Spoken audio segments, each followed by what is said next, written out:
بسم اللہ الرحمن الرحیم۔ قدرت اللہ شہاب نامہ میں بتاتے ہیں کہ ایک بار میں کسی دور دراز علاقے میں گیا ہوا تھا۔ وہاں پر ایک چھوٹے سے گاؤں میں ایک بسیطہ سی مسجد تھی۔ میں جمعے کی نماز پڑھنے اس مسجد میں گیا۔ وہاں ایک نیم خواندے سے مولوی صاحب اردو میں بے حد طویل خطبہ دے رہے تھے۔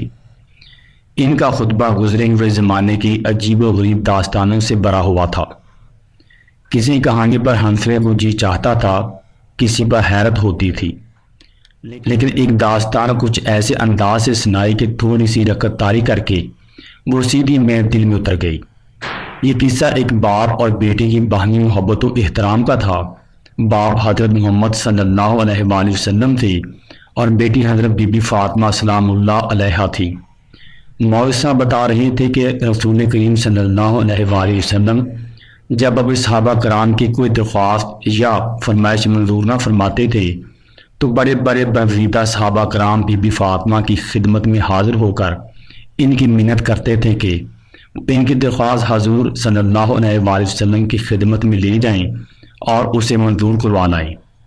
حضور نبی کریم صلی اللہ علیہ وآلہ وسلم کے دل میں بیٹی کا اتنا پیار اور احترام تھا کہ اکثر اوقات جب بی بی فاطمہ ایسی کوئی درخواست یا فرمائش لے کر حاضر خدمت ہوتی تھی تو حضور صلی اللہ علیہ وآلہ وسلم خوش دلی سے منظور فرما لیتے تھے۔ اس بات کو قبول کرنے کے لیے میرا دل بے اختیار آمادہ ہو گیا۔ جمعہ کی نماز کے بعد میں اس بسیطہ سی مسجد میں بیٹھ کر نوافل پڑھتا رہا۔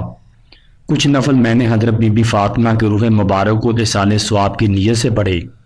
پھر میں نے پوری یکسوئی سے گڑ گڑا کر یہ دعا مانگی، یا اللہ میں نہیں جانتا کہ یہ داستان صحیح ہے یا غلط، لیکن میرا دل گواہی دیتا ہے کہ تیرے آدمی رسول صلی اللہ علیہ وآلہ وسلم کے دل میں اپنی بیٹی خاتون جنت کے لیے اس سے بھی زیادہ محبت اور عزت کا جذبہ موجزن ہوگا۔ اس لیے میں اللہ سے درخواست کرتا ہوں کہ وہ حضرت بی بی فاطمہ کی روح کو اجازت مرحمت فرمائیں کہ وہ میری ایک درخواست اپنے والد گرامی صلی اللہ علیہ وآلہ وسلم کے حضور میں پیش کر کے منظور کروا لیں۔ درخواست یہ ہے کہ میں اللہ کی راہ کا متلاشی ہوں، مجھے روحانیت کے راستے پر چلنے کی توفیق عطا فرما۔ اس بات کا میں نے اپنے گھر میں یا باہر کسی سے ذکر تک نہ کیا۔ 6-7 ہفتے گزر گئے اور میں اس واقعہ کو بول بال گیا۔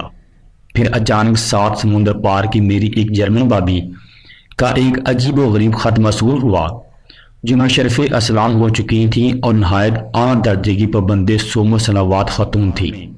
انہوں نے لکھا، رات میں نے خوش قسمتی سے فاطمہ بنت رسول صلی اللہ علیہ وآلہ وسلم کو خواب میں دیکھا۔ انہوں نے میرے ساتھ نہایت تواضع اور شفقت سے باتیں کی اور فرمایا کہ اپنے دیور قدرت اللہ شہاب کو بتا دو کہ میں نے ان کی درخواست اپنے برگزیدہ والد گرامی صلی اللہ علیہ وآلہ وسلم کی خدمت میں پیش کر دی تھی۔ انہوں نے ازار نوازش منظور فرما لیا ہے۔ یہ خط پڑھتے ہی میرے ہوش و حواس پر خوشی اور حیرت کی دیوانگی سی طاری ہو گئی۔ مجھے یوں محسوس ہوتا تھا کہ میرے قدم زمین پر نہیں پڑ رہے بلکہ ہوا میں چل رہے ہیں۔ یہ تصور کہ اس برگزیدہ محفل میں ان باپ بیٹی کے درمیان میرا ذکر ہوا، میری روئیں پر ایک تیز و تند نشے کی طرح چھا جاتا تھا۔ کیسا عظیم باپ صلی اللہ علیہ وآلہ وسلم اور کیسی عظیم بیٹی۔ 2-3 دن میں اپنے کمرے میں بند ہو کر دیوانوں کی طرح مجسمے صورت بنا بیٹھا رہا۔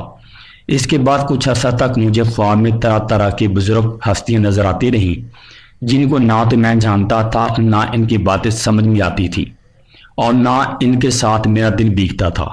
پھر ایک خواب میں مجھے ایک نہایت دل نواز اور ثابت جمال بزرگ نظر آئے جو احرام پہنے ایک عجیب سرور اور مستی کی عالم میں خانہ کعبہ کا طواف کر رہے تھے۔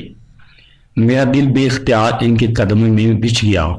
وہ بھی مسکراتے ہوئے میری جانب آئے اور مطاف سے باہر حتیم کی جانب ایک جگہ مجھے اپنے پاس بٹھا لیا اور بولے، میرا نام قطب الدین بختیار کاکی ہے۔ تم اس راہ کے آدمی تو نہیں ہو، لیکن جس دربار سے تمہیں منظوری حاصل ہوئی ہے اس کے سامنے ہم سب کا سر تسلیم خم ہے۔